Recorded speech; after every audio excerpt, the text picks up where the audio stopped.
Robinson, who's in the slot.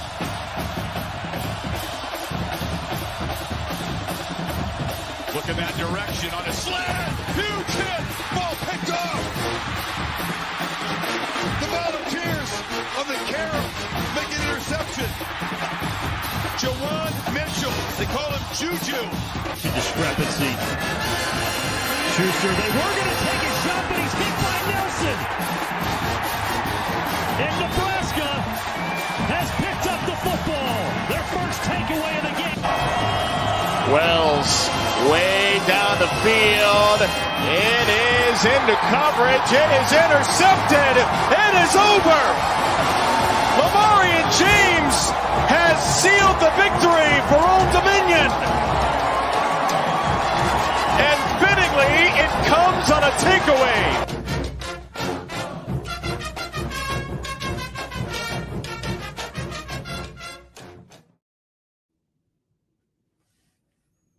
The Devy IDP grind. I am Hollywood. I am joined by my co-host Justice. What's going on, man?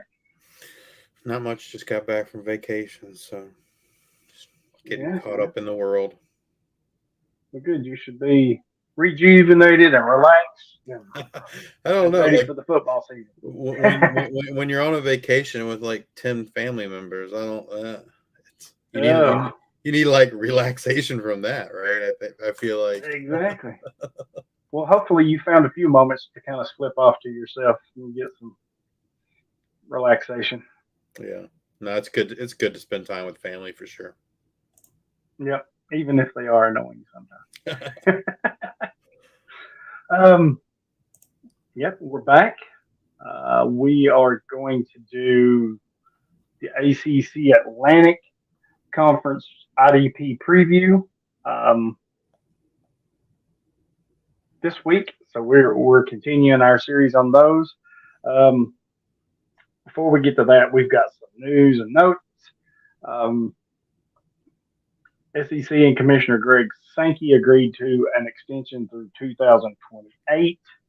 And speaking of SEC, Media Days kicked off. I've actually got them on the TV here above me there watching.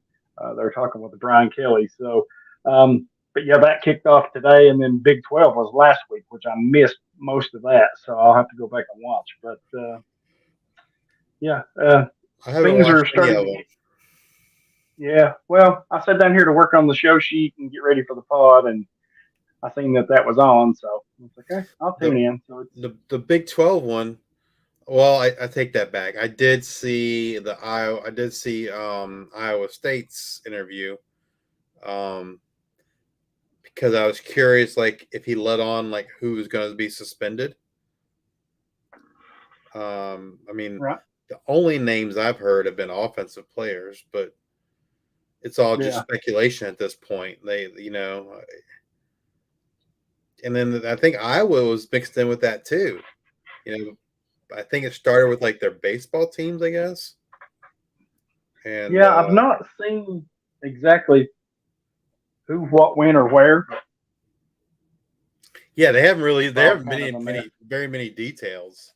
So, I think a lot of people were reading into the fact that Hunter Deckers and Jarrell Brock weren't at media days. Neither one of them, right? Like Brock's, to me is not that big of a surprise. But if your starting quarterback isn't there, that's a little bit more of a surprise, I think. Yeah, it's a little concerning, for sure.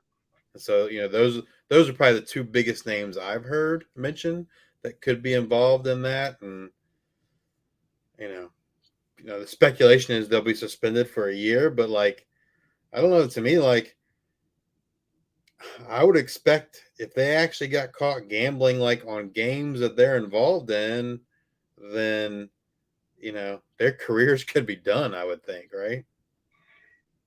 You would think so, right? I mean, that's pretty big. So we'll just have to see, I guess, do we hear or know for sure. Yeah, it's all rumors and speculation at this point. Right.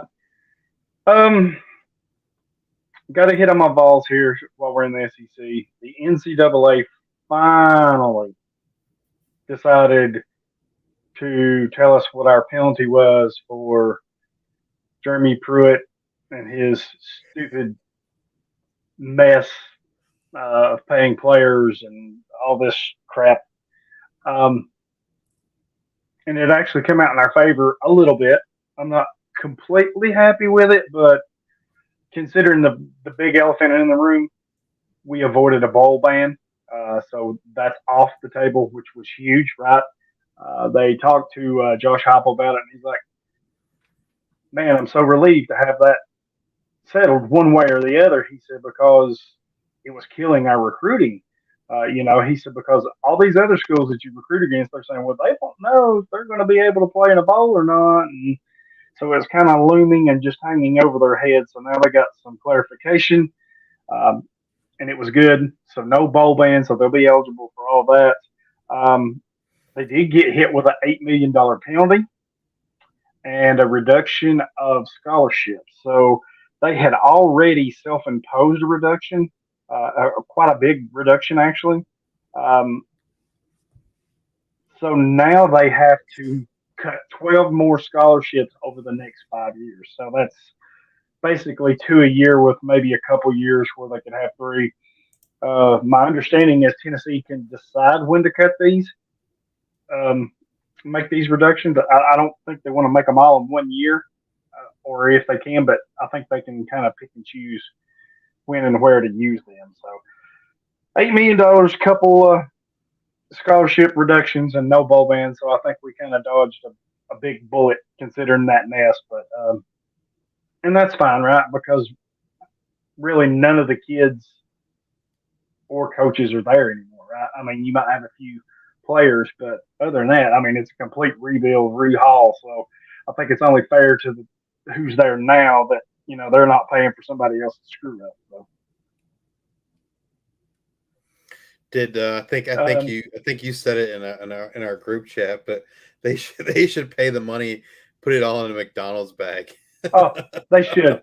Man, if I was the University of Tennessee and I had to wait this long over this bullshit, I would get as many bags, McDonald bags, as it takes to hold $8 million, and I'd put it all in ones too. And pack a Brinks truck up and just say, here you, yeah. Here's your $8 million. That would be hilarious, but yeah. Oh, I'd love it. I would so do that. I'd be like, here you go. But yeah, so yeah, kind of worked out good for Tennessee, even though it didn't. Oh, and they had to vacate 11 wins from the 2019 and 20 season. But no one really cares about that. That just seems such a crazy penalty to me because, like, I feel like no one really cares. So what's the point of vacating wins? Right, and I think the only thing that really mattered was the bowl ban, right? Do we get that or not? Yeah. If you're doing good like Tennessee is last year, that $8 million is probably a drop in a bucket, right? Because the revenue coming in for you being so good is kind of ridiculous. The scholarship thing, yeah, that hurts a little bit, but they've kind of planned for that and kind of already started doing that. I think they cut like 16 already. So, I mean, they were prepared for that. So I think they'll be all right. But yeah. Northwestern Wildcats. They fired their head coach, Pat Fitzgerald, over this hazing scandal. Yeah, that's crazy. Which has been a complete mess if you've been following this. The thing that, like, I mean, I get to an extent, but I don't get is they kept the entire rest of the staff. Yeah, and they promoted one of the assistants. Well, but the guy that got promoted to head coach, he just got there, so that makes sense. I understand that, right? I think he came in like in January, February, whatever. So he just got there. So that part makes sense to me. But what doesn't make sense, I mean, you kept your entire staff. Now I realize at this point in the year, like, what are you gonna do? But like, I just based on what you've heard, like, I don't think there's justification for keeping the entire staff. Right. And some of the stuff that I've been hearing, is they wanted to keep Fitzgerald, and they actually tried to keep Fitzgerald. Well, The way it was, right? It got out of hand. yeah, the way it was kind of told, and I understood it to be, is they heard about this. They suspended him for 2 weeks without pay or whatever it was here a little while back, and they were. I hate to say it this way, but they were kind of hoping it would blow over so they could get in front of this and do it. And you know how things are nowadays with social media and all that stuff, kind of took on a life of its own, and they basically had no choice but to fire him. Because I think the repercussions had they kept him would have been very, very bad.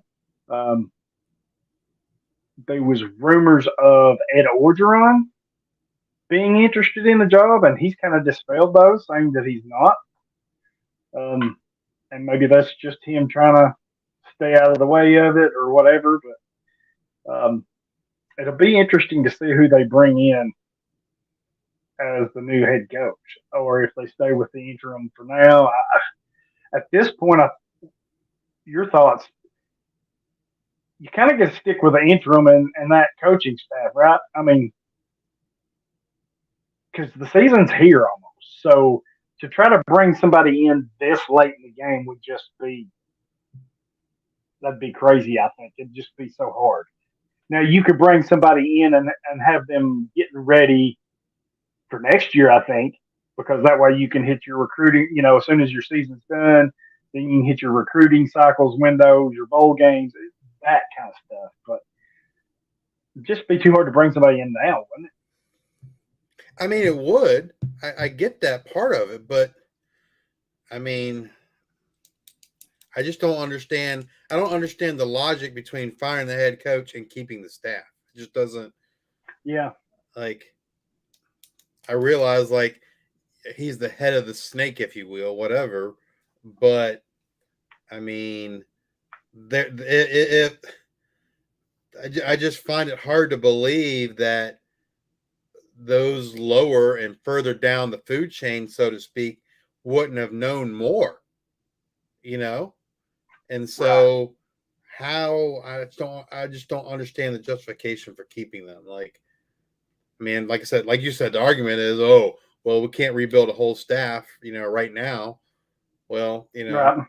What's more important, right? Right. And I mean, they weren't that good the last couple of years, right? No. And so I heard I don't expect they're going to be good this year. So what's the, it's Right. not like they had aspirations, of winning conference championship or anything, so. Right. They really wanted to keep him. He's their boy, right? Hometown guy.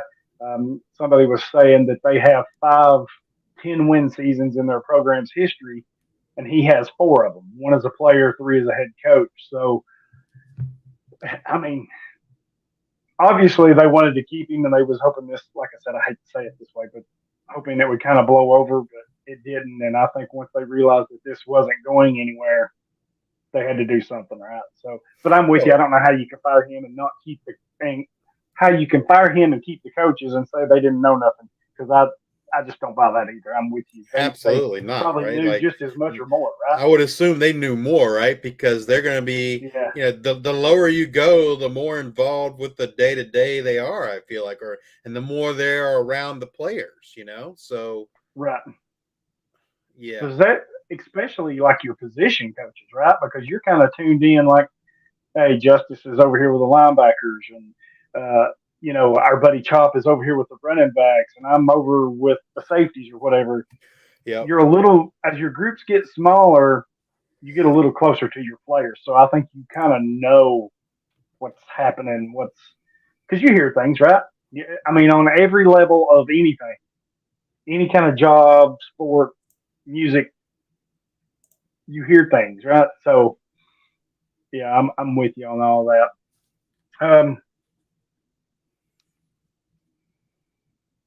Be interesting to see who they get or what they do. But the Big 12 commissioner, Brett Yormark, wants the Big 12 conference to stay at 14 teams. They're currently at 12.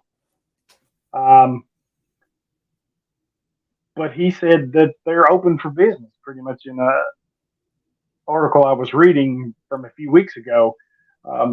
He said then he kind of backtracked. He said, we're open to any possibilities. We want to stay at 14. We don't want to rush things. We want to make the right player or get the right teams in here to join us. And then he kind of backtracked and said, well, we're not chasing a specific number. But yeah, you are, because you're wanting to stay at 14. So, right. Some of those backhanded or backward comments are funny to me. But at this point, who would be those two teams, you think? Well, I mean, you would think logically you would think SMU, but why would they want another Texas team, right? Right.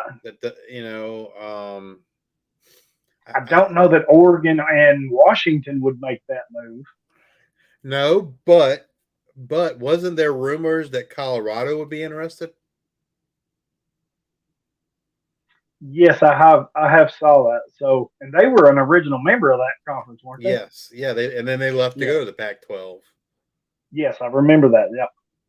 So yeah, maybe that could be one.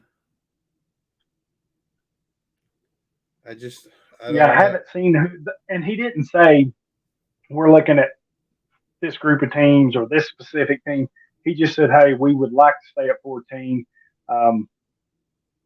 And all that. So I was just curious. I was trying to rattle off through my head maybe who they would entertain. Now, there's been talk about Washington and Oregon with the Big Ten still.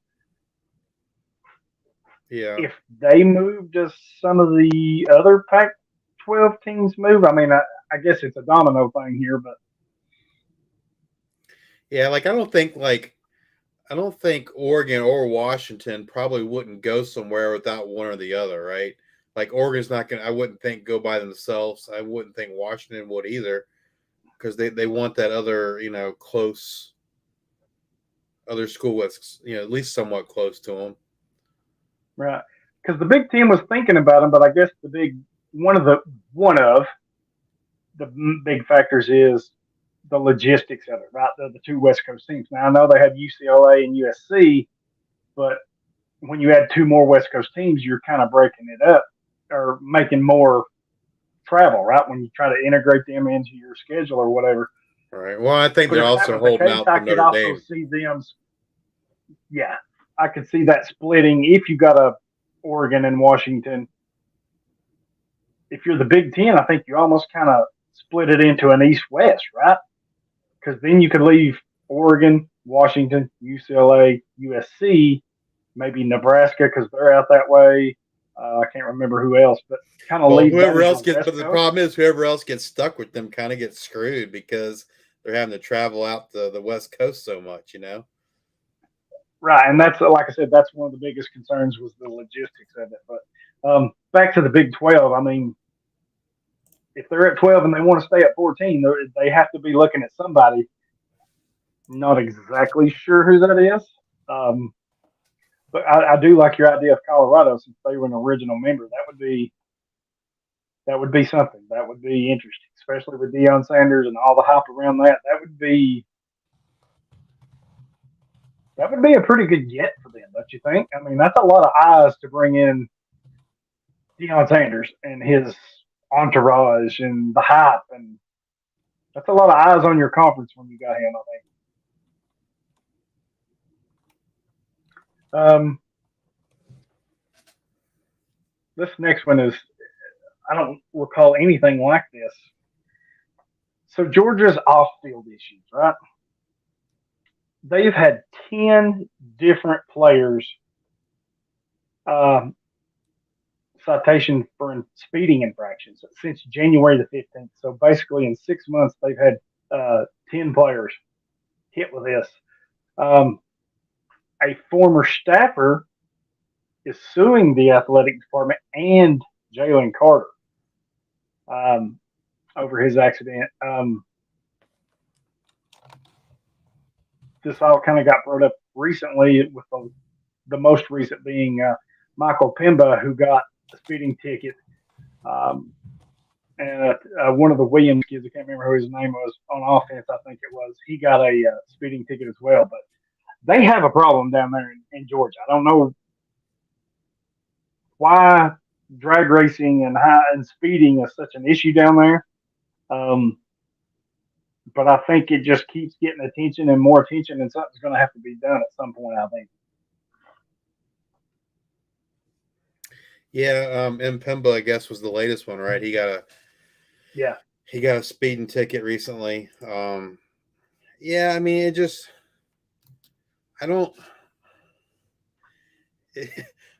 know what the right word is other than to say like it's like a lack of institutional control and this it can't happen to me complex and or this elitist attitude. I don't know how else to describe it because it's almost like, well, we're the best 2 years running. We'll do whatever we want to, right? Don't worry about it. Exactly. And that kind of and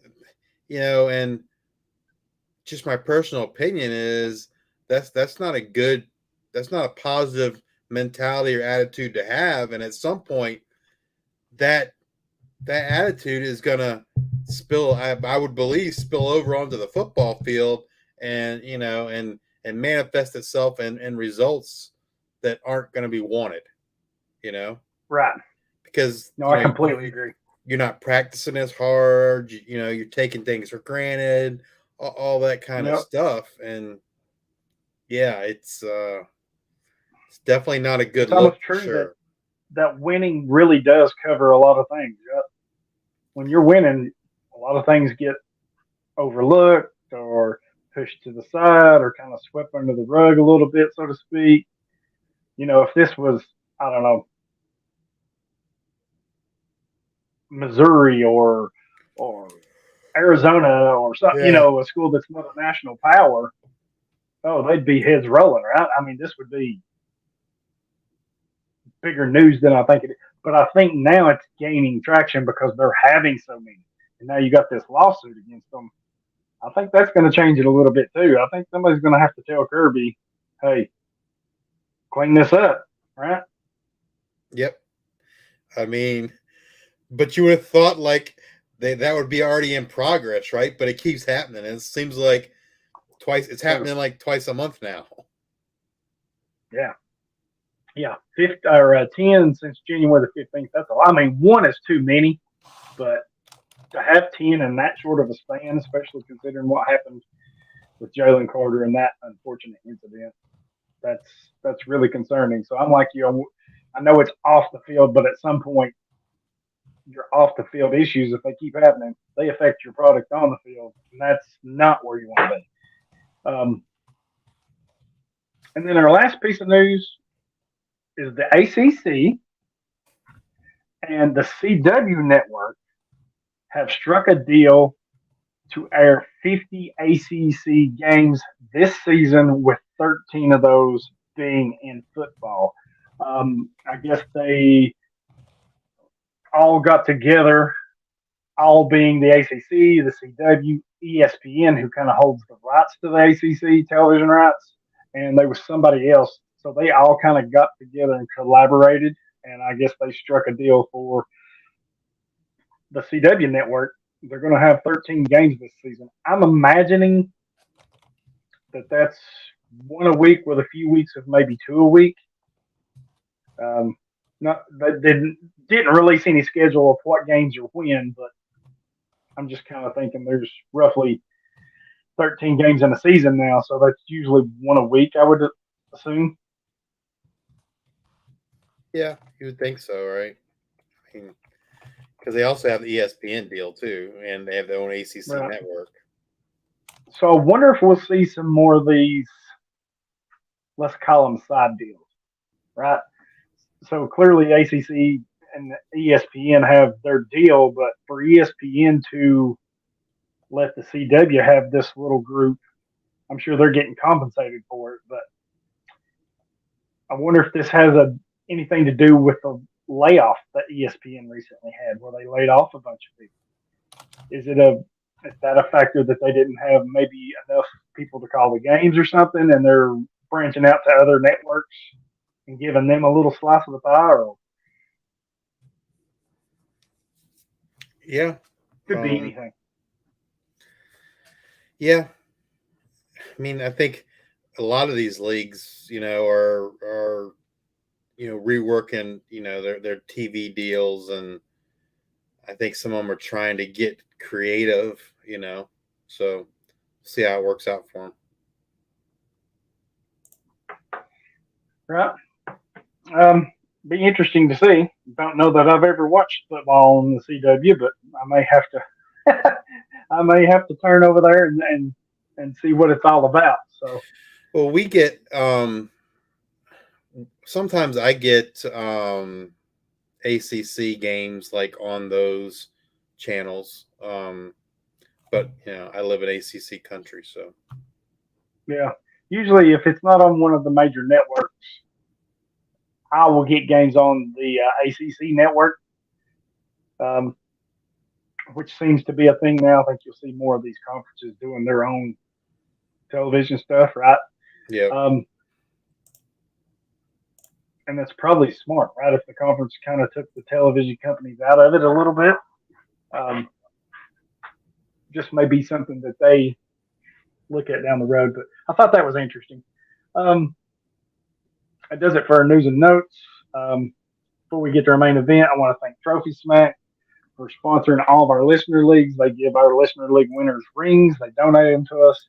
Good quality stuff, very well made, very affordable. They look great. They feel great. And they got everything you want. Rings, plaques, trophies. The championship belts are just a game changer. They've even got the little wall bracket where you can mount it on the wall and your belt snaps to it so you can display your belt very nicely on the wall. They've got stuff for losers. Anything and everything you can think of. Go over to my bio and you can click on the link and get a discount. You can also go to idpnation.com on our sponsors page. Just click on that link for them and it'll take you straight to it. But they're always coming out with all kinds of good stuff. If you follow them on Twitter, you'll know that they were big with the SFB live draft that's been going on the last few days. So they're a big part of that. We talked about my fantasy league. Me and you did a little bit before jumping on the show. We thank them because they sponsor our leagues, or at least the NFL portion of it, right? So we thank them for that. And it's fully customizable. You can make these leagues however you want to look.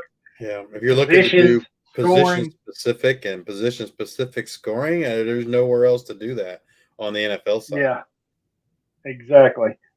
You might get some of these other ones to be cheaper, but you're not going to have the options or the opportunities to do or customize how you want.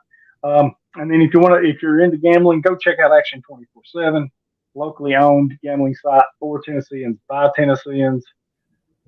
They've got all the big odds, just like everybody else does, and they've got everything you can think of: baseball, basketball, hockey, ping pong, darts, racing, F1, soccer, AAA baseball, you name it, they've got it. So go over there and check them out. You can use the promo code Hollywood100, and they will match you on your first initial deposit up to $400. So that's pretty cool. Go over and check them out. And anytime you support our sponsors, you're supporting us. So we thank you for that. Our 5-star topic is the ACC Atlantic IDPs, right? So some of these I don't know about. I mean, I just don't know. Like our first one's Boston College. So I just feel like in general, the ACC lost a lot in the NFL draft. And so, right. There's a lot of unknowns and not so many knowns anymore. I mean, Clemson's still Clemson, and I think Florida State has some really great options, but some of the other schools, they just they lost so much. It's hard to know at this point, in the season. It's hard to know who's gonna step up and take over. Right, and that might not be too terribly bad. And we're going to stay with Boston College here. before we get into the players, but that may not be too bad if you're playing college IDP, right? So, like Boston College, they lost Zay Flowers, they lost Jerkovich, who transferred. They had a tight end, I think, that transferred. So they're losing a ton on offense, right? So they're going to have to figure that out, and that may be a bonus to the defense, right? Or for us who play IDP, because that defense is probably going to be on the field a lot, which means these players will most likely have more opportunities to make plays, get stats. But the other thing I would say too is I feel like this year, like your first couple weeks, and waivers are going to be super important because right. it just feels like in all these conferences that every single one of them, like there's so many question marks. And so what that tells me is that there's going to be like some pretty significant waiver ads those first couple of weeks. So it'd be super important to kind of pay attention. So we'll get started with Boston College here. You've got linebacker Vinny DePalma, cornerback Elijah Jones, defensive end Donovan Izaruka, Nolan Akpala, Cam Arnold, the linebacker, and safety Victor Nelson. So, DePalma was our leading tackler last year, 87 total tackles. He did have 1 sack, 1 forced fumble, 1 fumble recovery. He's not anyone that I think has any NFL future, but, he could be productive from depending on how deep your league is for on the college stuff, college side with those 87 tackles. And then Cam Arnold is the second leading tackler, also linebacker. He has 74 tackles, 1.5 sacks, 2 interceptions. And, both of those guys from a college production standpoint can help your team. I haven't seen any NFL buzz around either one of them. The one player I feel like I've seen a little bit of NFL buzz from, and from a production standpoint for a defensive end in college, it's going to be tough to beat him. Is Donovan Izaruka? I don't know if I said it right either. Yeah. But I mean, last season, from the defensive end position, he was their 4th leading tackler with 60 tackles. He had 60 tackles, 7.5 sacks, 2 passes defended, and 3 forced fumbles. And those tackle numbers, that's a tough thing to produce from a defensive end position. So he's because you usually don't get that high of a number from that spot. No, right? It's like I feel like 50 is like a high number, right? Seems like it's typically closer. What would you say, like 30, 40? Yeah, I think so. I think we get spoiled by the Will Andersons of the world who hit 100 tackles and all those numbers. But I think, even in the NFL, some of your best players, they're, if they get 75, 80 tackles, that's a super season for that spot, right? Yeah. So I think your average is 40, 50 maybe. And I think 50 is kind of the high end, really. I think you may be right. 30 or 40 may be the more average grouping, more whatever the word I'm trying to say is right at the moment. But I think that's right. I think that's the safe spot, right? Yeah. Yep. And like I said, Donovan is someone that I think, has some NFL potential as well. The other defensive end, Akpala, last season he had 29 total tackles, 2 sacks, 2 passes defended, and 1 fumble recovery. I don't really know too much about him. I think he must have been someone that you added here, Hollywood.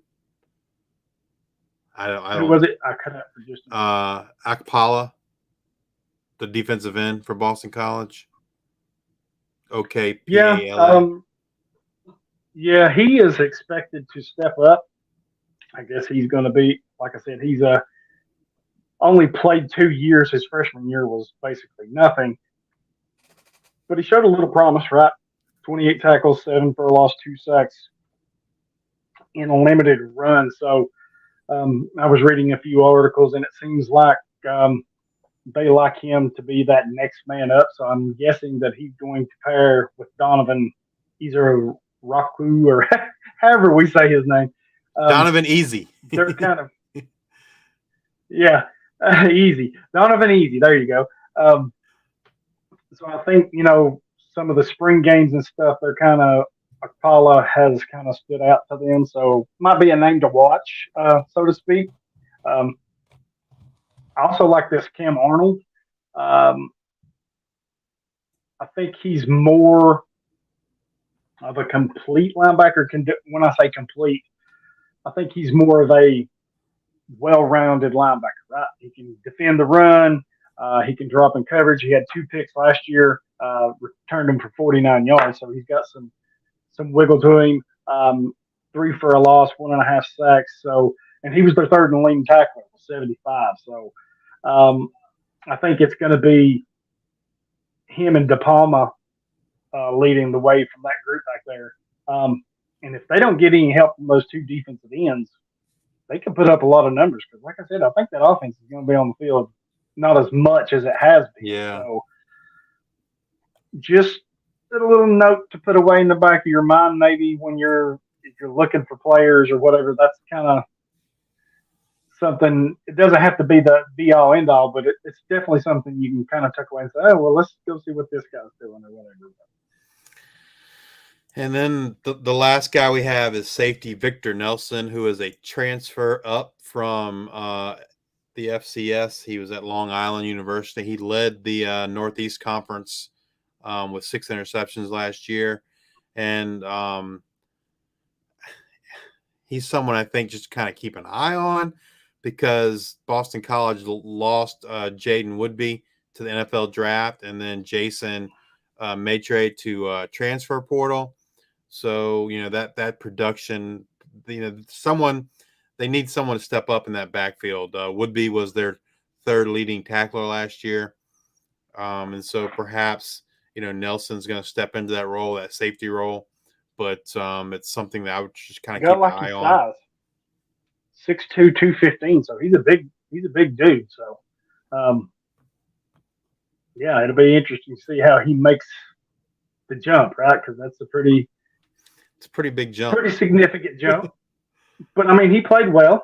If you look at last year's stats for them, right, that's kind of eye popping, right? 44 tackles, 27 solos, but he had 6 interceptions and 14 pass deflections for them a year ago. So he's active in coverage, can make plays, seems to have pretty good ball tracking skills if he's getting himself in position for interceptions and pass deflections. I don't see him repeating that at this level, but if he can give them half of that as far as the coverage numbers, I think they would take it and run, right? So, and then again, if he can win the safety job, probably going to be a lot of opportunities for him to make a lot of tackles there, I would assume. Yep, absolutely. All right. We'll move on to Clemson, and we've got all kinds of people to talk about here. I'm just going to run through the whole list, and then we can go back and pick whatever. But we've got defensive tackles, Tyler Davis and Peter Woods, the incoming super freshman. You've got linebackers, Barrett Carter and Jeremiah Trotter. You've got safeties, Andrew Makuba and R.J. Mickens, who transferred in. You've got corner Nate Wiggins, and then you have a couple of defensive ends, Xavier Thomas and Tomarion Parker. And there's some other players too, right, that you can kind of pick. But this is your main group. This is the ones you're kind of targeting right away. Who stands out to you in this group? I mean, to me, the main two would be Carter and Trotter, right? That's the two you want. Yeah, for sure. And Makuba from safety. I think those are your big 3 that's probably going to produce the most for you right now. Yeah, they're going to give you instant production and potentially, all three be drafted next year in the draft. Right. But long term, I'm probably, if I'm in a defensive tackle required league, I'm probably most interested in Peter Woods. Yes.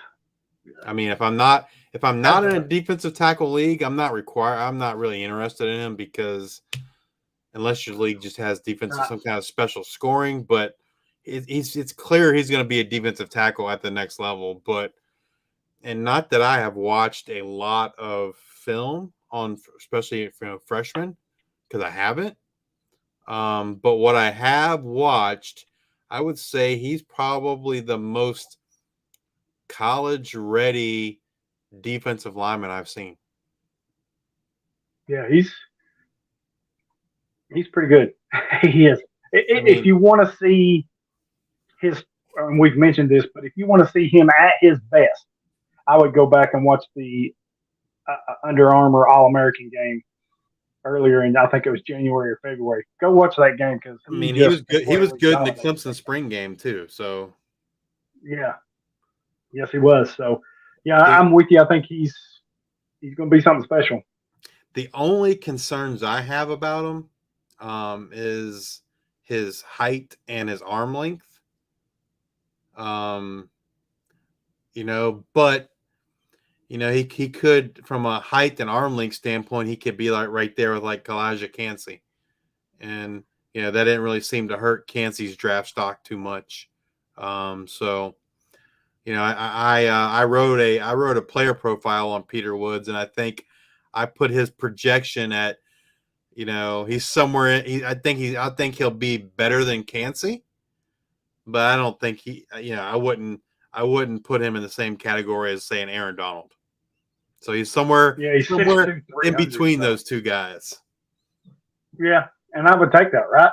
I mean, you're taking that all day long. If you can get in between those two, that's elite production from that position, right? So, right. And I think Clemson will move him a little bit too. I mean, he's mainly going to be, like you said, a defensive tackle, but I can see scenarios, because they've done it in the past with some of their players like Brian Brzee, and they'll move him to edge a little bit. But man, he's clearly a defensive tackle in the NFL. Oh yeah, 6'2", 300. Yeah, absolutely. He's going and so that's where I say, like, if I'm not in a defensive tackle required league, then I wouldn't really be interested in him. Right.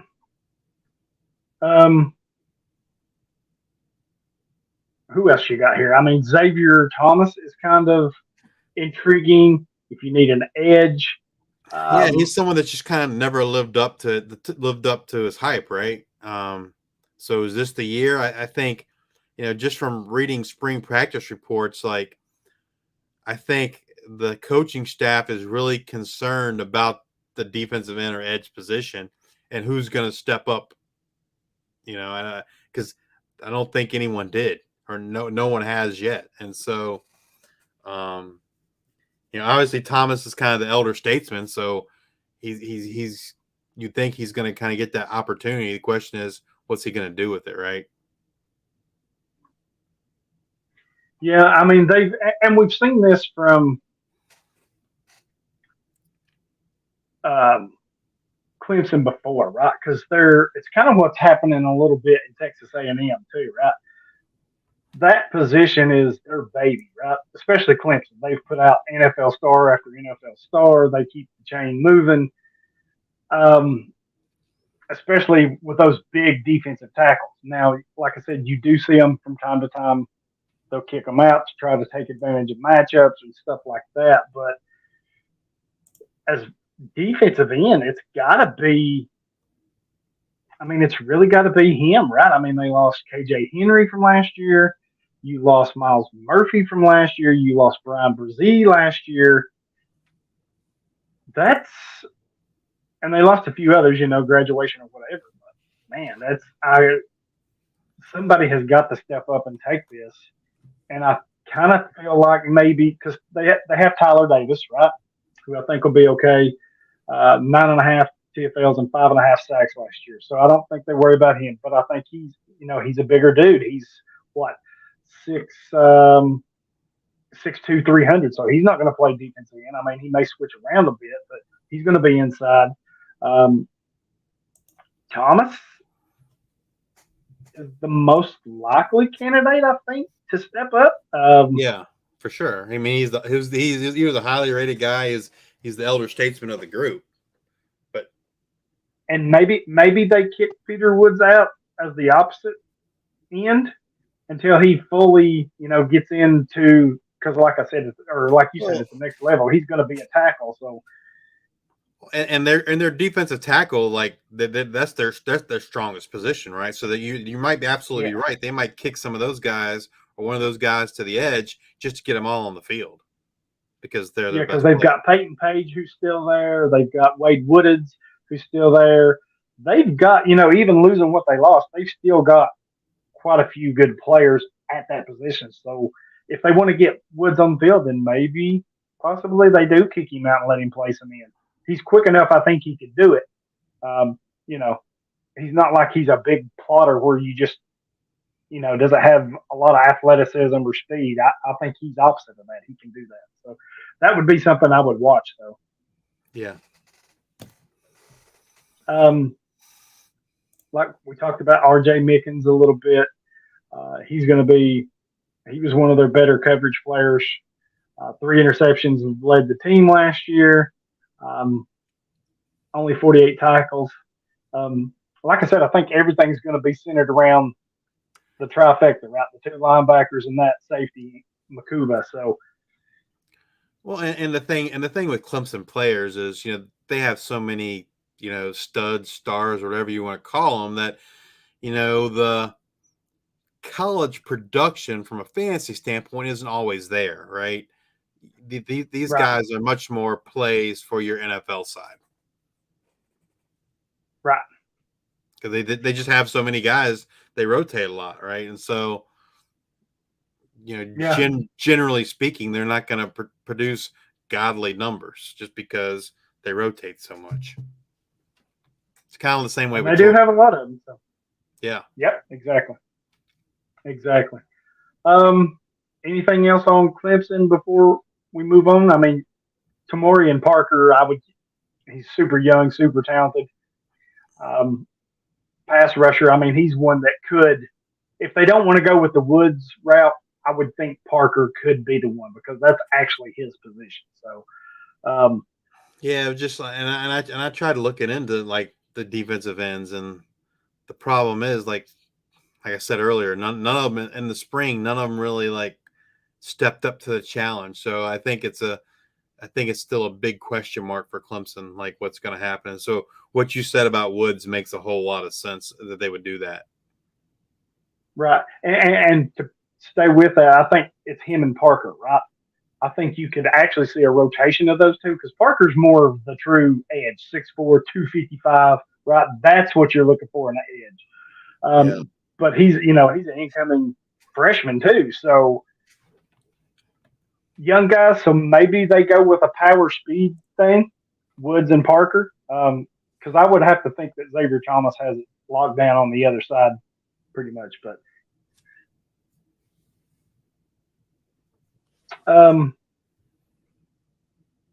Florida State. Short and sweet, right? We can't watch every single player, and I'm sure there'll be players come out of nowhere and that we've missed or whatever. But the 3 main ones is Jared Verse, the defensive end, a real monster. Linebacker Tatum Bethune, and cornerback Ventrell Cypress. Man, if Verse has another season like he did last year, he's top 3 pick in the next draft easily. Absolutely. I mean, yeah. I mean, he would have been. We thought he would have been top 5 this year or close to it. He would have been. I think he might have been my number 2 edge. And from a ranking standpoint, I probably would put him number 2. But I think if you asked me, like, I don't know. I am a little skeptical on Will Anderson's NFL ceiling. I think he's going to be a good player, but I don't know if he's going to be like this great player. and I feel like Verse could be. So Right, versus man, he is something else. He has took the world over by storm, right? Coming from, we've talked about it many times, transferring from Albany to Florida State, a huge jump, and he didn't let up at all. I mean, he just terrorized the ACC, college football in general. So, I'm with you. You definitely want this guy on your roster. He's definitely NFL bound, right? He's going to land somewhere good. So, yeah, I mean, he's going to be the number one edge in this draft class. Yeah, and I wouldn't be surprised to see him be top 3, even top 1. I mean, we've seen it, with Aiden Hutchinson and those guys. I mean, I guess it depends going who gets that the early. Pick, but to me, I mean, I think Caleb Williams will be the number 1 overall pick, and chances are Drake May is going to be number 2, so that would push Verse to number 3. But yeah, stuff does happen, right? Yeah, 6'4", 253. He's a monster. Yeah, he's something else. And he, he's someone that he came from the FCS, so he came from Albany and kind of, I mean, he did well there, and I think Right? I think we were cautiously optimistic last season just because it's a pretty big jump, but 9 sacks, that's in the ACC 47 tackles. Those are, and he looked good, man. He looked really good. So, and 17 TFLs. He was a busy player. I mean, he was everywhere. So, yeah. I was shocked that he came back to school. I was too. I honestly was. And like I was telling you, they interviewed him at the spring game, and they asked him pretty much, "Hey, why did you come back?" And he's like, "Yeah, I could have left, but I wanted to work on me, my game." He said, and his exact words, paraphrasing here, is, "I went from good to great. Now I want to go from great to elite." And he mentioned some of his hand things and some other things he wanted to work on. So, very smart kid. He knows what he needs to do, sounds like, and proof's in the pudding. If you can jump from Albany to Florida State and still hold up your production, then that's a testament to how good you are and how your work ethic and stuff like that. So, yeah, I think he's going to be the guy this year. 1000% yes. And if he's not owned in any of your leagues, like he's like, yeah, he should be. He's first round material, I think, in an IDP league. Right, and he's a player that's going to translate to your NFL side. Absolutely. Right, so it's not like some of these players where he's like, oh, well, he's got a couple of years left. No, he's got numerous years because he's going to get paid. He's going to the NFL, so then it's just a question of that, right? But so when they have that much upside, that's a player you have to have in these type of leagues. Yeah. Linebacker Tatum Bethune, what's your thoughts on him? 84 tackles, 9.5 for loss, 3 sacks, 3 pass deflections. That's last year. So he was another transfer, right? He came from Central Florida, I'm pretty sure, right? And then transfer up to the ACC. He's someone else that I can see. I mean, he's not a top draft pick like Verse, but I could see him being a late round draft pick. Again, with him, great to see that production, with that step up in competition. And he's certainly someone that gives you, college production. Like you said, 84 tackles, 3 sacks, 2 pass defenses, and 1 fumble recovery. And so he's a CFF play for you, college side, and, has some NFL potential too. Yep, absolutely. With Jamie Robinson gone, right, their star safety from a year ago, he was their leading tackler with 99. With him gone, I think Bethune, the opportunity for him to make more plays is there. Yeah, right? for sure. Yeah. And then our other one is Fentrell Cypress, the corner. And From, he's a transfer too. He I want to transferred. say he was a transfer too, yeah. He just transferred in from Virginia, and he's another one. Yeah. Again, you know, if you're only if you're in a cornerback required league, but you know he's an all ACC performer, so he's also someone that's getting some NFL draft buzz. Again, not first round like Jared Verse, but right. You know, if you're in a cornerback required league, he's someone that'd be looking at. Absolutely. Let's move on to Louisville.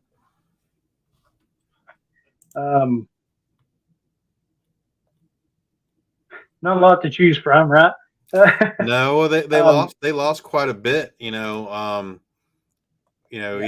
that got drafted or just moved on from just graduation. But they lost Sanogo. Well, they lost Abdullah, Yazir Abdullah, Diaby, Terrell Clark. Clark, Kendarick Duncan. They've lost a lot. Yes, they have. They have definitely lost way more than they wanted to, right? Man, I have to go back. Monty Montgomery, I think they lost him too. I'm not sure. I think he's out of eligibility as well. He transferred. He transferred. I think he transferred to, I want to say Ole Miss. I can tell you that might sound right. Well, while you're looking that up, so Ashton Gallot, defensive end, he's kind of the next man up for that edge. He did have 7 sacks last year, 23 total tackles. I would certainly expect that tackle number to go up because he's just simply going to get more playing time with all the losses that they've had at the edge and for the defensive line. So, like I say, he was productive with his opportunities last year. And I would expect that to continue. Right. Yep. I think those are definitely the two. And with what they lost, you're just going to have to kind of see what the season brings the first 2 games, I think, and kind of see who's where and doing what. Because like I said, it's kind of hard for us to watch everything, right? We can't watch every single team, every single game play, but I think those are the 2 you start with and just go from there. Another team that lost quite a bit is the Wolfpack, NC State. I almost expect to see a completely different team this year. One thing I want to add before we go to NC State is for Jarvis Brownlee. He's a cornerback. He was their 3rd leading tackler last year with 66 total tackles. Yeah. 12 pass defense. Again, all ACC type player. And so if I'm in a cornerback required league, he's someone I'm going to be looking at for sure. Oh yeah, absolutely.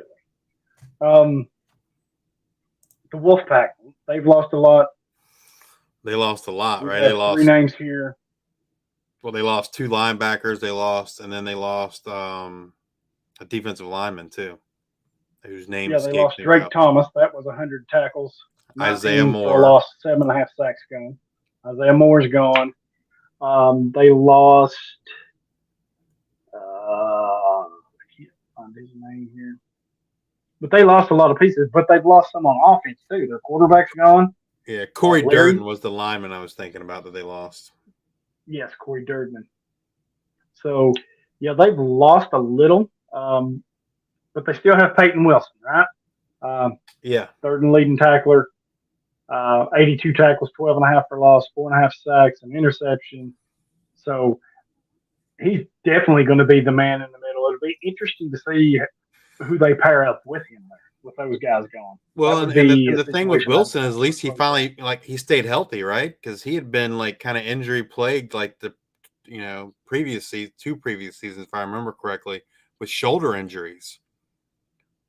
And so the fact that he played all last year and didn't have any issues, that's pretty positive because shoulder injuries and linebackers they don't go too well together. Yeah, and if you go back to where he first burst on the scene, his sophomore year, 2020, right? He had 108 tackles, 11.5 for loss, 3.5 sacks, and 2 picks. So that's where he jumped out and got on the national scene. Then 21, he got hurt. He only played 2 games. I think he was nicked up a little bit last year because he played at the beginning. So in his 2 good seasons, 21 games, he's got 190 tackles. That's almost 10 a game or getting close to it. So you're at 9 something a game. That's pretty good production right there. 6'4", 235. So he's got the size, right? Yeah. I don't think that's going to hinder him. I think it's really going to be how well does he test and the medical concerns when he gets ready to go to the draft. Yeah, the injury history. Yeah, if he can kind of squash away the injury history and test very well, then I think there's a chance for him at the next level. I would say the guy for them is that I've seen getting the most NFL buzz is the next guy, and that's cornerback Aiden White. He was all ACC first team, I'm pretty sure, last year. 46 total tackles, 1 sacks, 9 pass defenses, 4 interceptions, one of which he returned for a touchdown, 84-yard touchdown return. So, yeah, cornerback acquired league, another guy that you should be looking at, not only for college production but as well as for transitioning to your NFL team. Yeah, a little small, 6 foot, 178. So, that kind of hurts him a little bit. But we saw this year smaller players went. So, but I think that's good for like his NFL future because it almost seems like those slot corners are more productive than the boundary corners. So yeah. Well, your boundary corners, that's mostly your shutdown corners, and right. So from a fantasy leave them on an perspective, island. it might not be a bad thing that he's smaller if he's going to be if that means he's going to play in the slot. And then our other one here that we – oh, sorry, go ahead. The last guy is Davin Van, defensive end, defensive tackle. He had 33 tackles, 4.5 sacks last year, 1 pass defense, and 1 forced fumble. Like we said, they lost Corey Durden. So someone's going to have to step up along that defensive line, and I think he's the one projected to do it. So he's probably someone more like, for me, he's probably more like a watch list kind of guy than someone I'm rostering. Yeah, and as far as the next level, he's going to play inside 6'2", 296. Yep. So he's a bigger guy, so he's going to kick in there. Yep. Anything else for the Wolfpack? I don't think so. Nothing I can think of. Right. Syracuse, another team that's lost a lot, especially in their secondary. Right. They lost Garrett Williams, probably their best back end defender that they had. They lost him to the draft. Well, they played most of the year without him too, right? True. Very true. They lost Darian Chestnut, who transferred out. They lost Michael Jones, the linebacker. Yeah. Safety. So they've lost quite a bit. So we've got linebacker Marlo Wax, defensive back Braylon Oliver, linebacker Stephen Thompson, defensive end Caleb Okachukwu, and safety Justin Barron. So Wax was their leading tackler last year, 88 tackles, 4.5 sacks, 2 pass defenses, 2 forced fumbles, and 2 fumble recoveries. So with them, losing Michael Jones, that increases potential opportunities for Wax. But that's probably where Stephon Thompson steps in, right? And maybe he assumes that Michael Jones role. Whether he'll be as productive as Michael Jones, I don't know. I don't know a lot I think about he will. Thompson personally. So the other day they were playing spring games just over and over and over, back to back.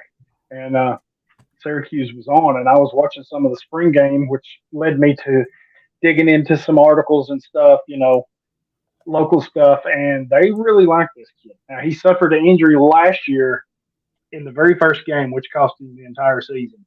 But the year before that, as a redshirt freshman, 79 tackles, 48 were solos, 7.5 for a loss, 5.5 sacks. The year before, 36 tackles, 7.5 TFLs, 3 sacks. So 15 sacks and 8.5 15.5 TFLs, 8.5 sacks in his first 2 years. That was pretty good. I think the tackle numbers will be there with him taking over for Jones now. So, I mean, I think he can get close to 100 tackles.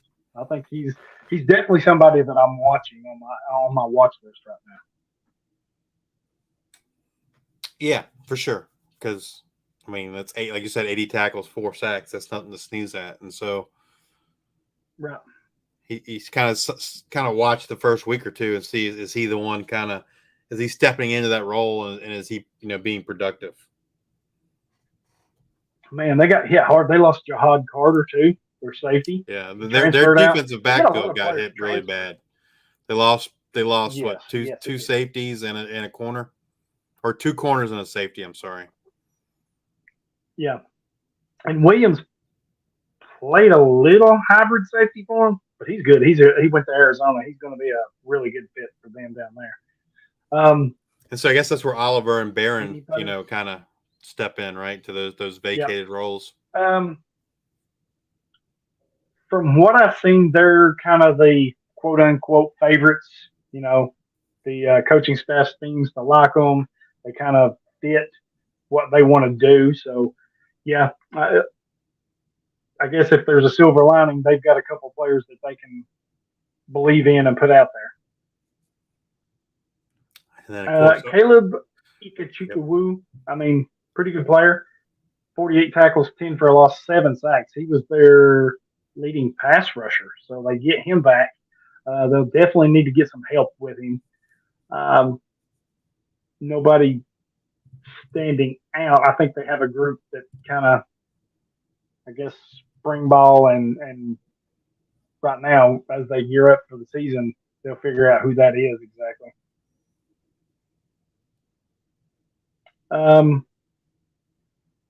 And then we'll move on to our last group, or our last team, not group, is the Wake Forest Demon Deacons. Slim pickings here. Yeah. I mean, well, they lost their stud. Out, right? Well, they lost their stud linebacker, Smenda. Yeah, and they lost Bothroyd. He transferred out. So yes, they lost arguably their 2 best players on defense. Now, they do have a defensive end, and I honestly need to go back and look at him. Jasheen Davis. And he was their leading pass rusher, even with Bothroyd. Bothroyd had 6 sacks last year. Davis had 7. So while it hurts to lose Bothroyd, I think they're okay with having Davis as their starter. Now, the question would be, who is that guy that's going to step up next to him? That I don't know. It seems like they have a few players. I guess that's another situation you would have to watch and see who's next. But they have linebacker Chase Jones and safety Chellan Garnes as well. Yeah, Davis, I think, can be productive for the college side, right? I don't know that he has much of an NFL future. I think he might be a little on the short side to play defensive end and edge at the next level, but certainly he can give you college production. Right. And Jones, like I mentioned, he was the 2nd leading tackler last year, and Chellan Garnes was the 3rd leading tackler. So, even losing Smenda, their leading tackler, they've still got a couple players who I think can pick up the slack there a little bit for them. Probably Chase Jones would be my guess. He's probably going to fill the role that Smenda left. Yeah, he probably increases his tackle total, but he probably gets close to 100, right? So. Yeah, I mean he was at 74 last year, so I mean even if he picks up a third of what Smenda had, that's going to put him right at 100. So. But yeah, that kind of does it for our ACC Atlantic Conference preview. Some of these teams didn't have as much because they're still trying to figure it out, and we're still trying to figure out what they're doing. So just keep an eye on it. If you like somebody from that team, one of those teams, put them on a watch list. Right? It's not going to cost you nothing, and you can kind of see if you think they're about to break out or the next big thing, then you can grab them from your watch list. We want to thank all of our listeners. Like I told you last week, we've started to see an increase in our viewers and followers and listeners. So we thank you for that. Speaking of, please rate, review, and subscribe on our YouTube page. Hit that like button. Help us grow. Just allows us to do more things and be more creative and help us out. Do the same thing on your podcast, right? Apple Podcasts, Spotify, iHeartRadio, Google, Podbean, Stitcher, wherever. Just on your laptop, wherever you listen to them, leave that 5-star review, leave a good rating, or you can go over to idpnation.com page, and there's a whole section for reviews, and you can write a review and leave it, and we'll get that posted on the site and all that good stuff. So, but we do want to thank you for following us and listening to us. We appreciate it.